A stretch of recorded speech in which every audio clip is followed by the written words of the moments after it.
Hi everyone.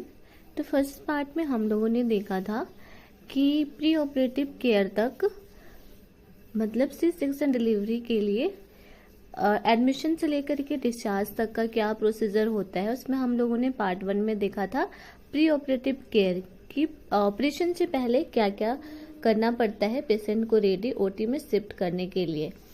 ठीक है, तो फिर अब हम यहाँ पे देखते हैं ऑपरेशन थिएटर ओटी में क्या होता है। ठीक है, इसमें पेशेंट को ओटी में ले जाया जाता है, एनेस्थीसिया स्पाइनल एनेस्थीसिया देते हैं, कमर के नीचे छोटी सी इंजेक्शन लगती है जिससे पेन फील नहीं होता है। ठीक है, वो स्पाइनल दिया जाता है, वो बस पेशेंट का जो लोअर बॉडी पार्ट है उसको सुन करता है और ऊपर पेशेंट होश में ही रहते हैं, उसको सब कुछ पता चलता है।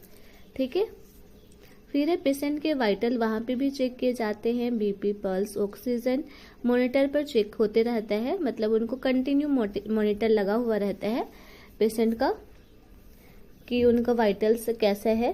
ठीक है, डॉक्टर लोअर एब्डोमेन पेट के नीचे में एक छोटा सा हॉरिजॉन्टल कट लगाते हैं। वो मतलब सिजेरियन सेक्शन स्टार्ट हो गया है, कट लगाया जाता है, उसके बाद में यूट्रस तक पहुंचकर बेबी को निकालते हैं। फिर स्किन के जितने भी लेयर्स है उसको काटा जाता है 1 बाय 1। उसके बाद में फिर बेबी को निकालते हैं। बेबी का क्राइम चेक करते हैं कि बेबी जस्ट बर्थ हुआ तो उस समय वो रो रहा है या नहीं रो रहा है। फिर नर्सेस जो होती है उसको बेबी को साफ करके मदर को देती है थोड़ी देर के लिए। उसके बाद में फिर प्लेसेंटा निकाल के यूट्रस और स्किन को स्टिच करके बंद कर देते हैं। फिर प्लेसेंटा आउट किया जाता है। उसके बाद में फिर पूरा ऑपरेशन लगभग 30 to 45 मिनट्स में कंप्लीट हो जाता है। ऑपरेशन के तुरंत बाद पेशेंट को रिकवरी रूम में शिफ्ट कर दिया जाता है, जिसमें उसको पेशेंट को 2 से 4 घंटे तक ऑब्जर्वेशन के अंडर रखा जाता है, जिसमें उसके वाइटल्स देखे जाते हैं, ब्लीडिंग देखा जाता है, स्पाइनल इफेक्ट चेक करते हैं कि उनको अभी भी स्पाइनल का इफेक्ट है या तो फिर धीरे धीरे कम हो रहा है। ठीक है, अगर माँ और बेबी दोनों स्टेबल होते हैं फिर बेबी को ब्रेस्ट फीड स्टार्ट करना होता है विदिन 1 आवर्स। ठीक है, 1 घंटे के अंदर ही बेबी को ब्रेस्ट फीड कराना है। ऑपरेशन हो गया, उसके बाद में फिर बेबी मदर दोनों ठीक रहते हैं तो फिर उसको वार्ड में शिफ्ट कर दिया जाता है। तो ऑपरेशन के बाद केयर पोस्ट ऑपरेटिव केयर मतलब ऑपरेशन के बाद का क्या केयर है। डे 1 बेड रेस्ट दिया जाता है, आईवी फ्लूइड और एंटीबायोटिक्स लगाते हैं, मतलब पेशेंट अभी भी एनपीओ है 6 to 8 आवर्स के लिए। ऑपरेशन के बाद भी एनपीओ रखा जाता है तो फ्लूइड कंटिन्यू रहता है। ठीक है, कैथेटर लगा रहता है क्योंकि उठना नहीं है 24 आवर्स से पहले, तो यूरिन के लिए कैथेटर लगाया हुआ रहता है। पेन होते हैं, जैसे जैसे एनेस्थीसिया खत्म हो रहा है तो पेन पता चलेगा पेशेंट को, तो उसके लिए उसको पेन किलर भी दिया जाता है। फिर डे 2 कैथेटर आउट कर दिया जाता है। उसके बाद में पेशेंट को 2 घंटे के अंदर यूरिन पास करना रहता है, इसमें हेल्प से वो वॉशरूम जा सकती हैं। ठीक है, पेशेंट को हल्का लिक्विड डाइट स्टार्टिंग में पहले सिप्स ऑफ वाटर दिया जाता है कि अगर वो टॉलरेट कर पा रही है वाटर, वॉमिटिंग नहीं हो रहा है तो फिर उसको लिक्विड डाइट दिया जाता है। ठीक है, उसके बाद में फिर जैसे जैसे वो फूड को टॉलरेट करती है वैसे वैसे फिर उसको सॉफ्ट डाइट स्टार्ट किया जाता है। सॉफ्ट डाइट मतलब सेमी सॉलिड। ठीक है, चलने के लिए इनकरेज किया जाता है और ब्लड क्लॉट से बचने के लिए बेबी को फीडिंग कंटिन्यू रखना है। हर 2 से 3 घंटे में बेबी को फीड कराना है, या तो फिर डिमांड फीडिंग होता है कि बेबी जब उठ रहा है रो रहा है उस टाइम पे बेबी को फीड कराना है। फिर आते हैं डे 3 to 4 पेशेंट खुद चल फिर ले सकती है। फिर डॉक्टर स्टिच चेक करता है। उसके बाद में एक ड्रेसिंग होता है जो डायनाप्लास्ट होता है, उसको रिमूव करके वाटरप्रूफ ड्रेसिंग लगाया जाता है, जिससे पेशेंट घर जा करके बाथ ले सकते हैं, नहा सकते हैं। अगर सब कुछ नॉर्मल हो तो डिस्चार्ज के लिए प्रिपेयर करते हैं। वह डिस्चार्ज के समय कुछ इंस्ट्रक्शन दिए जाते हैं पेशेंट को। यूजुअली 3 to 5 डेज में डिस्चार्ज मिल जाता है अगर कॉम्प्लिकेशन ना हो तो।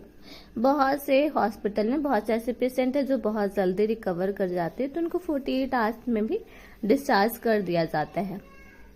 स्टिच का ध्यान रखने के लिए बोला जाता है पेशेंट को, वहां पे जहाँ पे स्टिचेस है वहां पे क्लीन और ड्राई रखना है। अगर किसी प्रकार का वहां पे आपको कोई डिस्चार्ज दिख रहा है, पस दिख रहा है, स्वेलिंग है, रेडनेस है, ईचिंग हो रहा है, तो आपको तुरंत डॉक्टर से मिलना है। ठीक है। और फिर अगर स्वेटिंग हो रहा है तो आपको ऐसे नहीं कि बहुत गर्म में रहना है और स्वेटिंग हो रहा है वहाँ पे, तो उससे भी इन्फेक्शन होने के चांसेस रहते हैं। तो मतलब नॉर्मल टेम्परेचर में रहना है, ना ज़्यादा ठंडा ना ज़्यादा गर्म। ठीक है। जैसे मैंने यहाँ पे बताया था कि कोई इन्फेक्शन, रेडनेस, डिस्चार्ज, पेन दिखे तो डॉक्टर को बताना है। 6 वीक तक हेवी काम या हेवी वेट लिफ्ट नहीं करना है। उसके बाद में आयरन एंड कैल्शियम टैबलेट लेना कंटिन्यू रखना है। डॉक्टर के एडवाइस के अकॉर्डिंग होता है, अगर डॉक्टर एडवाइस करती है तो लेना है तो फिर ले सकते हैं, कोई दिक्कत नहीं है। बाकी डिस्चार्ज ओरल मेडिसिन पे किया जाता है। ठीक है। एंटीबायोटिक, पेन किलर, प्रोबायोटिक और एक सिरप लूज दिया जाता है मोशन के लिए कि कॉन्स्टिपेशन ना हो। उसके बाद में फिर फॉलो विजिट बुलाया जाता है 7 to 10 डेज के बाद। स्टेज रिमूवल अभी तो अगर रिक्वायर्ड है तो स्टेज रिमूव किया जाता है, नहीं तो आजकल तो सारे स्टेज डिजोल्वेबल ही आते हैं, वो खुद डिजोल्व हो जाते हैं। बस आपको एक बार विजिट के लिए आना है 7 डेज में। आफ्टर 7 डेज उस टाइम पे जो वाटर प्रूफ ड्रेसिंग होता है उसको भी रिमूव कर दिया जाता है। ठीक है। अगर आपको in case fever, bleeding and बहुत ज़्यादा पेन हो रहा है, पेन किलर लेने के बाद भी आपको पेन बेयर नहीं हो पा रहा है, अनबेरेबल पेन है, तो आपको तुरंत हॉस्पिटल जाना है अपने डॉक्टर से कंसल्ट करने के लिए। ठीक है। तो ये रहा पूरा प्रोसीजर एडमिशन से लेकर के डिस्चार्ज तक। अगर आपको इसमें भी कुछ और डाउट है, अगर आप कुछ और जानना चाहते हैं, पूछना चाहते हैं, तो मेरे को कमेंट्स में पूछ सकते हैं। और ऐसे ही इन्फॉर्मेशन के लिए, ऐसे ही अपडेट के लिए चैनल को सब्सक्राइब करके बेल आइकन प्रेस कर लेंगे। ठीक है। Thank you so much.